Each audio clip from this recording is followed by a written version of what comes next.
بسم اللہ الرحمن الرحیم۔ اگر میں آپ سے پوچھوں کہ کیا آپ بیمار ہیں تو آپ کا جواب ہوگا نہیں، میں بیمار نہیں ہوں۔ کیوں آپ بیمار نہیں ہیں؟ کیونکہ آپ کو بخار نہیں ہے، آپ کو پیٹ میں درد نہیں ہے، آپ کا بلڈ پریشر ہائی نہیں ہے، آپ کو شوگر نہیں ہے۔ لیکن حقیقت کچھ اور ہے، ہم سب بیمار ہیں، ہم سب مریض ہیں۔ ہم صبح اٹھنے سے لے کر رات سونے تک کتنے سو افراد کو اذیت کرتے ہیں، کتنے ایسے افراد ہیں کہ جن کو ہم ناراض کرتے ہیں، کتنے ایسے افراد ہیں کہ جن کے دل ہم توڑتے ہیں، کس قدر ایک دوسرے کو منفی سگنل دیتے ہیں، کس قدر حوصلہ پست کرنے والی باتیں کرتے ہیں، کس قدر نا امید کرنے والی باتیں کرتے ہیں، کس قدر افراد کو ہنسنے سے روک دیتے ہیں۔ ہم بیمار ہیں کیونکہ ہمارے دل کینوں سے بھرے ہوئے ہیں۔ کیوں ہم اس قدر شکایت کرنے کو پسند کرتے ہیں؟ کیوں چاہتے ہیں کہ ہم کسی کو زندان میں ڈال دیں؟ کیوں ہمیں اچھا لگتا ہے کہ کسی کے لیے مشکل ایجاد ہو؟ کیوں چاہتے ہیں کہ کوئی زمین نشین ہو جائے، اسے نقصان ہو جائے؟ کس قدر ہمیں لذت ملتی ہے اگر کوئی ہار جاتا ہے؟ ہم سالم نہیں ہیں کہ ہماری زندگی کی یہ حالت ہے۔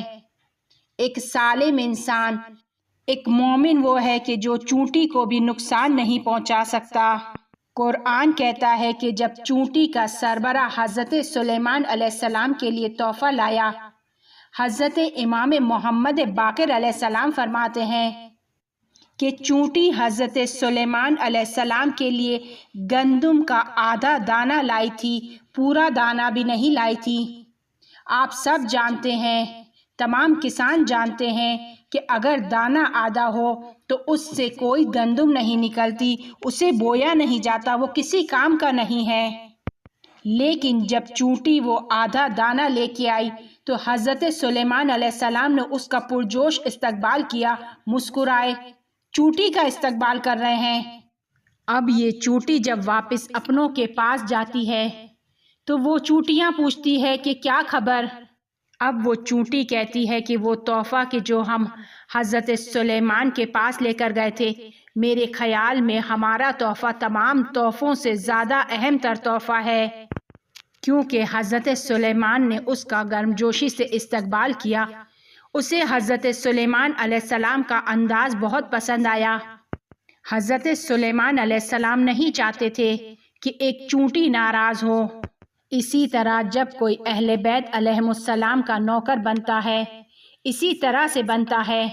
جب انسان اہل بیت کا نوکر بنتا ہے، شہد کی طرح بن جاتا ہے۔ اس شہد کو اگر ایک چمچے میں لیں اور کسی شرابی کے منہ میں رکھ دیں، اس کا منہ میٹھا ہو جائے گا۔ اگر کسی کافر کے منہ میں رکھ دیں، اس کا بھی منہ میٹھا ہو جائے گا۔ اگر کسی نماز شب پڑھنے والے کے منہ میں رکھ دیں، اس کا بھی منہ میٹھا ہو جائے گا۔ شہد تو شہد ہے، جو بھی کھائے گا اس کا منہ میٹھا ہو جائے گا۔ شہد کا کام ہی دوسروں تک مٹھاس پہنچانا ہے۔ ضرور ہم اپنے انداز گفتگو کو میٹھا کریں، ہم اپنی زندگی کو شیرین کریں، ہم اپنی رفتار کو شیرین کریں۔ امام حسین علیہ السلام سرخ پھول ہیں، جو بھی نگاہ کرتا ہے لذت حاصل کرتا ہے۔ ہم اور آپ مگر امام حسین علیہ السلام کے نوکر نہیں ہیں۔ امام حسین علیہ السلام شہد ہیں، کیا ہم ان کے نوکر شہد کی مانند نہیں ہو سکتے؟ جو کوئی بھی ہم کو دیکھے اسے لذت ملے۔ جب ہم کہتے ہیں السلام علیک یا ابا عبداللہ الحسین، سلام خدا کا نام ہے، یعنی اے اہل عالم، اے دنیا والو جان لو، چونکہ میں حسینی ہوں، لہٰذا مجھ سے کسی ایک کو بھی نقصان نہیں پہنچے گا۔ سب مجھ سے اور میری زبان سے سالم ہے، امان میں ہے۔ کیا ایسا ہی ہے؟ کیا لوگ ہمارے ہاتھ سے آسائشوں میں ہیں، سکون میں ہیں؟ مگر ہم زیارت عاشوراء میں نہیں پڑھتے سلم لمن سالمکم، اے وہ جو کہ اپنے ہمسر کو اذیت کرتے ہیں، اس کی زندگی کو تباہ کر کے رکھا ہوا ہے۔ کیا آپ کا ہمسر امام حسین علیہ السلام کا خادم نہیں ہے یا خادمہ نہیں ہے؟